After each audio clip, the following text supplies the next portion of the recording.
House. Kwa majina naitwa Dickson Matata. Mimi ni wakili wa Mahakama Kuu na mahakama zilizo chini yake, lakini pia ni mwenyekiti wa kanda ya Magharibi inayojumuisha mkoa wa Kigoma, Katavi na Tabora. Sasa ndugu zangu, kwa sababu ya muda, mimi ninaomba niongee kwa kifupi tu. Mmesikia wenzangu hapa wakizungumza juu ya no reform no election, kwamba kama hakuna mabadiliko hakuna. Sasa mimi nataka niende kwenye vifungu vichache tu vya katiba na sheria zetu, ili tuone tunaposema no reforms no election tujue tunamaanisha nini.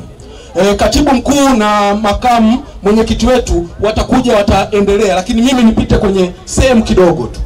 Ndugu zangu, katika nchi ya Tanzania, kama kuna binadamu ambaye alitakiwa kushukuru kuwepo kwa katiba hii na kuienzi licha ya mapungufu ilionayo makubwa, na ndio maana tunahitaji iweze kutengenezwa mpya, alikuwa ni Rais Samia Suluhu Hassan. Huyu mama alitakiwa aienzi na kushukuru kuwepo kwa katiba hii, kwa sababu ni kupitia katiba hii ndio imemfanya yeye kuwa rais. Ukisoma kifungu cha 50 cha katiba hii, ibara ya 50 inasema makamu wa rais atakoma kuwa makamu pale atakapokuwa rais. Ukisoma kifungu cha 42 kinasema rais wa nchi hii atakoma, moja ya sababu za kukoma mtu kuwa rais ni pamoja na kufariki.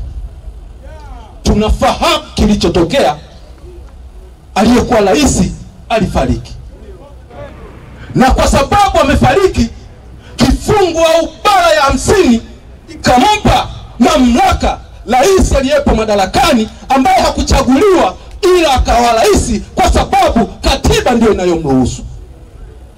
Kwa hiyo kama kuna mtu alitakiwa kuheshimu katiba na kufuata taratibu za nchi na sheria, alikuwa ni rais wa sasa, kwa sababu amepatikana kutokana na kuwepo kwa katiba hii.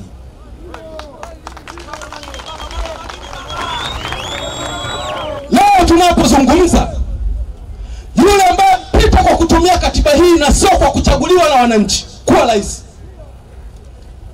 ndio anayeongoza kuikanyaga katiba hii. Sasa tunaposema tunahitaji mabadiliko, tunahitaji mabadiliko kwa sababu ndani ya nchi hii, ila chochote kiweze kufanyika, tuweze kupata maendeleo, tuweze kupata viongozi bora, ni pamoja na kuwa na sheria na katiba bora. Mwalimu Nyerere wakati anaongoza aliwahi kusema, ili nchi yetu tuweze kuendelea, maendeleo ndani ya nchi yaweze kupatikana, yanahitaji vitu vinne. Alisema inahitaji watu ambao watu tupo. Alisema inahitaji ardhi ambao ardhi ipo. Akasema inahitaji siasa bora na uongozi bora. Shida tulionayo ni uongozi bora na siasa bora.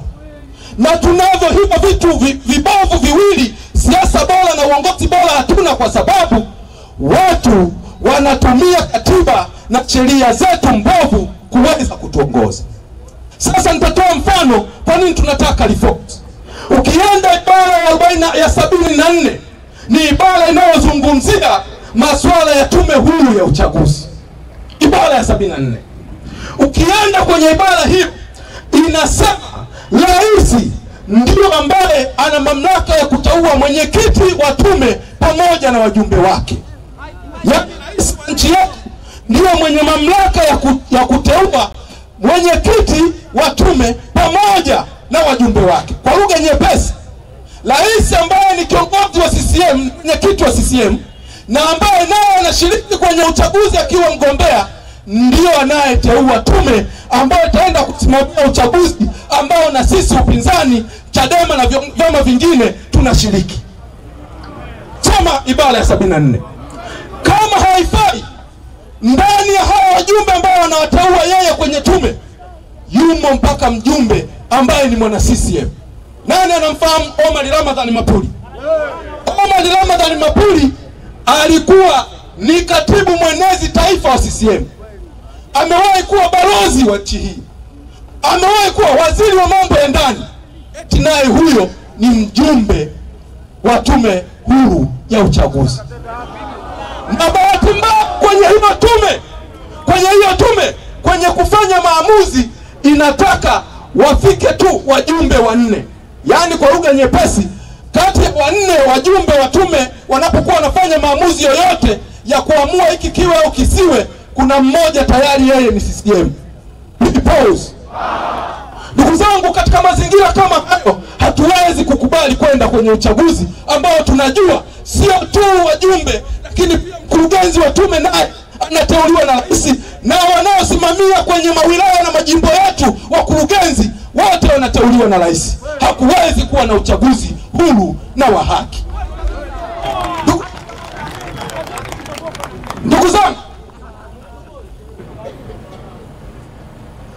Ndugu zangu, kwa sababu ya muda ninaomba niishie hapo, lakini hapa ni nyumbani, tutakuja tutaendelea kuongea. Asanteni sana.